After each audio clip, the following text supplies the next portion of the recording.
If in the Dharma ending age there are sentient beings who practice this definitive Mahayana teaching, we will guard and protect them as we would our own eyes. We will lead our retinues to their place of practice to guard and protect them day and night so that they will not regress. We will see to it that their families will forever be free from all calamities and hindrances, that they will never have any plagues and illnesses, that their wealth and treasures will be ample, and that they will not be in need. Then Mahabharata Varaya 59 the king of the 28 heavens 60 the king of Mount Sumeru, and the 4 Lokapalas rose from their seats, prostrate themselves at the feet of the Buddha, circled him 3 times to the right and said in unison, World honored one. We too will guard and protect those who observe the sutras so that they can live in security and peace without regression.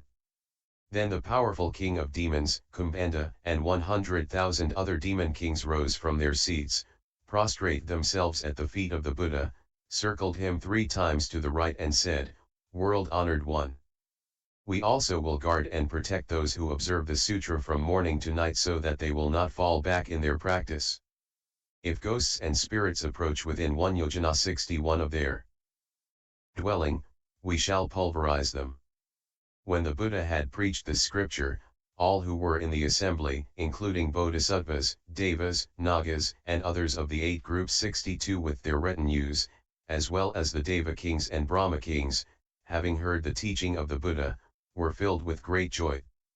With faith, they respectfully received and practiced this teaching. Glossary. Amitabha Sutra.